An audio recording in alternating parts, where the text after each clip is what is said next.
Schooling model বাতিলের এবং উচ্চ মাধ্যমিকের স্বতন্ত্র কাঠামো বজায় রাখার দাবিতে রাজধানীর শাহবাগে রাস্তা অবরোধ করে আন্দোলন করছে 5টি কলেজের শিক্ষার্থীরা। দর্শক, শাহবাগে আছেন আমাদের সহকর্মী নাজিবুর রহমান। আমরা সরাসরি যাচ্ছি তার কাছে। নাজিব, আন্দোলনকারীরা দাবির বিষয়ে কি বলছেন, আর রাস্তা অবরোধ কি এখনো আছে?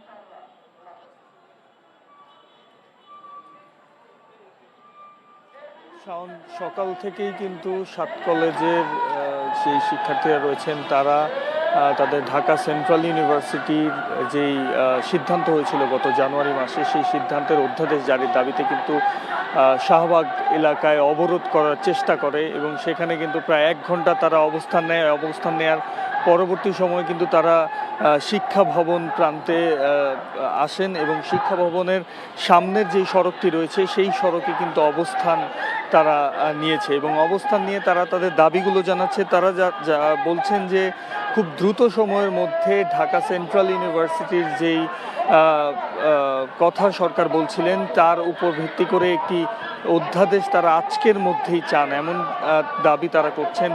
এবং এই আশেপাশের যে সড়কগুলো রয়েছে সেখানে কিন্তু আইনশৃঙ্খলা বাহিনীর সদস্যরা সতর্ক অবস্থান নিয়েছেন এবং সচিবালয়ের সামনে যেই সড়ক রয়েছে সেই সচিবালয়ের সামনে সড়কে ইতিমধ্যেই ব্যারিকেড দিয়ে আইনশৃঙ্খলা বাহিনীর সদস্যরা সতর্ক অবস্থান নিয়েছেন।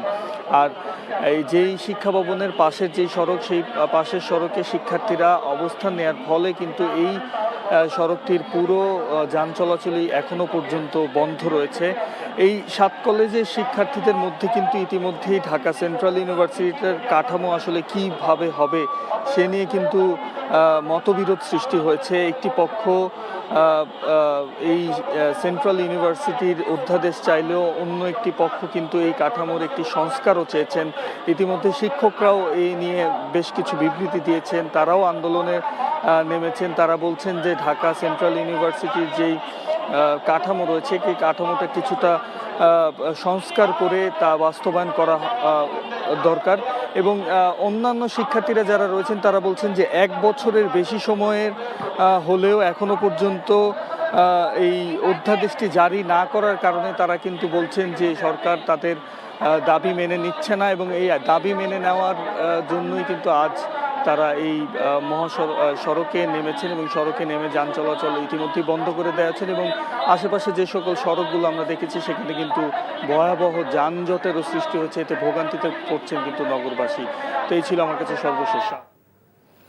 দর্শক, শিক্ষা ভবনের সামনে থেকে জানছিলাম শিক্ষার্থীদের আন্দোলনের সর্বশেষ খবর।